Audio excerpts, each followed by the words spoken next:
नमस्कार दोस्तों, गौरांग शाह बात कर रहा हूँ जियोजित इन्वेस्टमेंट्स लिमिटेड की तरफ से। और बाजार इस हफ्ते का ब्यौरा लेकर के आप सभी के सामने उपस्थित हूँ। इस सोमवार की सुबह करीबन 10:30 बजे का समय हो रहा है और बाजार में मजबूती का माहौल।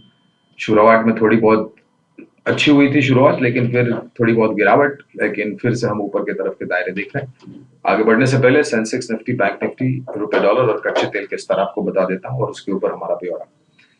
तो सेंसेक्स 410 अंकों की बढ़त, 80,910 का स्तर है सेंसेक्स का। 130 अंकों की बढ़त निफ्टी में, निफ्टी स्पॉट में 24,480 का स्तर है निफ्टी स्पॉट का। बैंक निफ्टी में 80 अंकों की गिरावट, 55,040, 55,040 का स्तर है बैंक निफ्टी या निफ्टी बैंक का। रुपए डॉलर में और कच्चे तेल में स्तर बताने से पहले हमारी जो राय थी पिछले 2-3 हफ्तों से, हमने बताया था कि 85 के नीचे रुपया मजबूत हो सकता है डॉलर के सामने, और कच्चे तेल में $60 के नीचे ब्रेंट और करीबन $55 के आसपास नाइमेक्स आ सकता है। मौजूदा स्तर रुपए में 84.27, 0.34 पैसे की मजबूती, और कच्चे तेल में 59.30 डॉलर प्रति बैरल है ब्रेंट और $55.94 प्रति बैरल है नाइमेक्स। रुपए में संभवता है 84 के आसपास के स्तर दे सकते हैं, लेकिन थोड़ी बहुत रुपए में गिरावट उसके पहले आ सकती है डॉलर के मुकाबले और फिर वापस मजबूती। कच्चे तेल में दोस्तों जो अनुमान था उस पर ही हुआ, और ये इसलिए हुआ है क्योंकि कई महीनों के निचले स्तर पर अब कच्चा तेल आकर के खड़ा है, क्योंकि ओपेक प्लस देशों द्वारा जो कच्चा तेल उत्पादन होता है वहां पर वृद्धि की गई है, और खपत को लेकर के निचला स्तर, क्योंकि अनिश्चितता का वातावरण।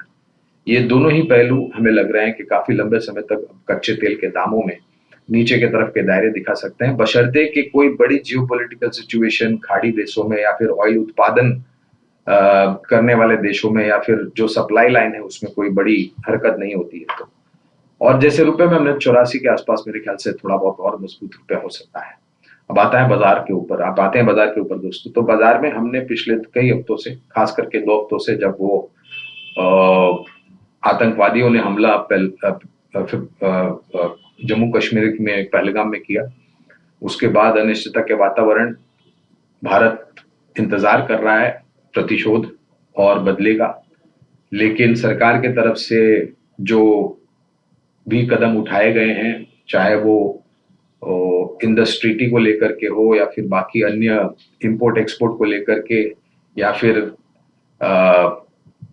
उड़ान में प्रतिबंध लगाया गया है, समुद्री जहाजों में भी प्रतिबंध लगाया गया है, और किसी प्रकार का व्यवहार पाकिस्तान के तरफ से भारत की तरफ पूर्ण तरीके से प्रतिबंध, इसकी मार पाकिस्तान पहले से ही झेल रहा है। लेकिन जो लोगों के मन में बदले की भावना है और जो आक्रमण का इंतजार है भारत की तरफ से पाकिस्तान के ऊपर, उसमें थोड़ा समय लग रहा है, क्योंकि जब आप रणभूमि में हो तो रणनीति आपकी जो होती है वो बहुत ही सक्षम और मजबूत होनी चाहिए। और मेरा मानना है कि कभी ना कभी जैसे तैयारी पुख्ता हो जाएगी, ये आक्रमण भारत की तरफ से बिल्कुल होगा। समय लग सकता है, लेकिन दुर्भाग्यपूर्ण ये है दोस्तों कि हम सिर्फ अंदाजा लगा सकते हैं। निर्णायक तरीके से किसी भी प्रकार की टिप्पणी ऐसी परिस्थिति में कब, कहाँ, किस वक्त, किस तरीके से, कितनी मात्रा में, इन सब प्रश्नों का उत्तर निर्णायक तरीके से मिलना बहुत ही मुश्किल है। तो हम इंतजार कर रहे हैं, लेकिन हमें लग रहा है कि जवाबी कार्रवाई बिल्कुल होगी। जब कभी भी ऐसा होगा तब बाजार में आपको प्रतिक्रिया आती हुई दिखाई देगी। अगर आप कारोबारी हैं तो हमने पिछले हफ्ते भी आपको राय दी थी कि आप अपना जो छोटी मध्यम अवधि के सौदे हैं वहां पर मुनाफे का स्टॉप लॉस लगा करके सिस्टम में अपने सौदे डाल करके रखें, न कि दिमाग में रखें, क्योंकि ये परिस्थिति ऐसी है, किसी भी समय पर, किसी भी प्रकार में, किसी भी रूप में उभर सकती है भारत और पाकिस्तान के बीच में। ऐसी परिस्थिति में आप किसी भी प्रकार के अनिश्चितता में अटक न जाए, इसके लिए अनिवार्य है कि आप अपना स्टॉप लॉसेस बाजार में लगा करके रखें।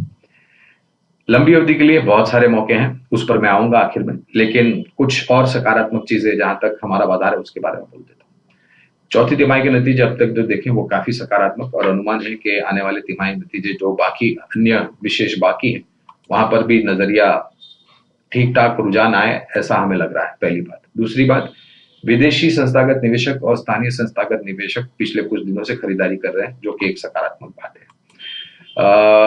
स्तर निफ्टी के, देखिए परिस्थिति ऐसी है इसलिए दायरा भी बड़ा होगा।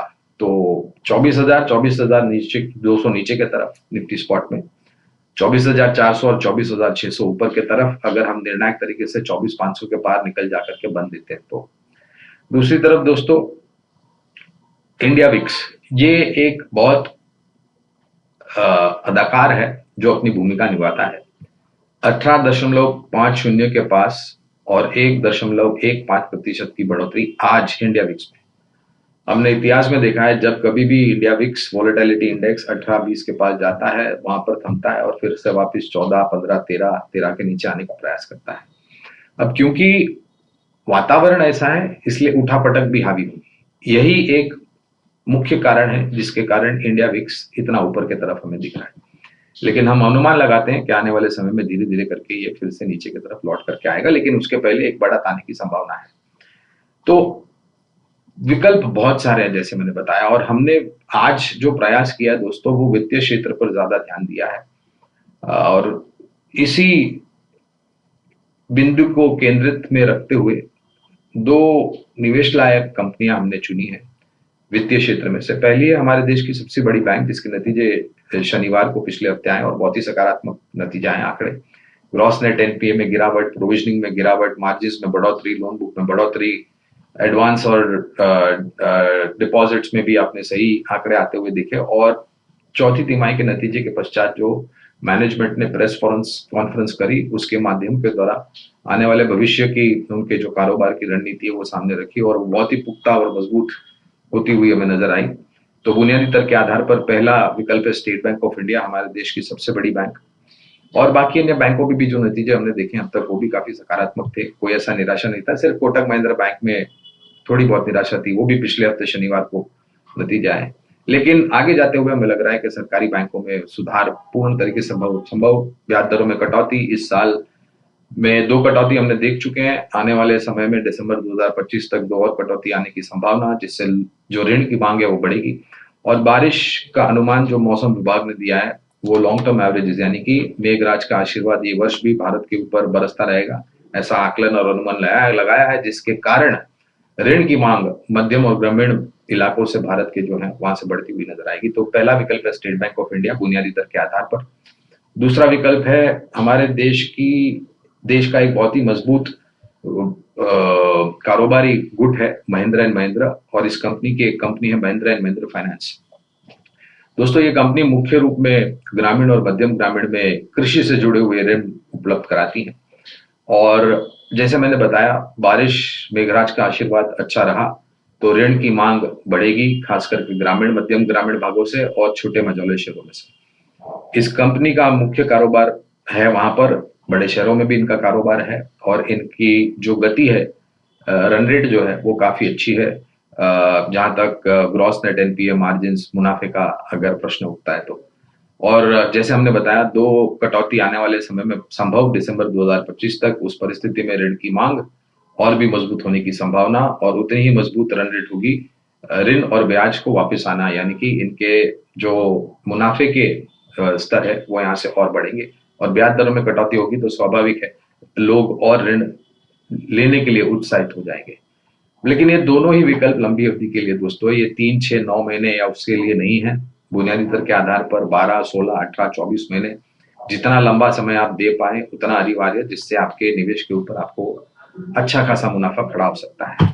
फिर से दोहराना चाहूंगा, अगर आप कारोबारी हैं तो सिस्टम में अपना स्टॉप लॉसेस ऊपर की तरफ बढ़ाते जाएं जब भी आपके छोटे मध्यम अवधि के सौदे आपको मुनाफा बढ़ते हुए नजर आता है। लेकिन कृपया करके सिस्टम में डाल करके रखें, क्योंकि वातावरण अनिश्चितता का है, लेकिन उत्तर देना अनिवार्य है पाकिस्तान को भारत की तरफ से। इसी बात पर मेरी वाणी को विराम देता हूं। अगले सोमवार को आप लोगों से फिर से मुलाकात होगी। तब के लिए मुझे आज्ञा दीजिए और अपनी सेहत का ध्यान रखिए। बहुत बहुत धन्यवाद हमारी बात शांतिपूर्वक सुनने के लिए।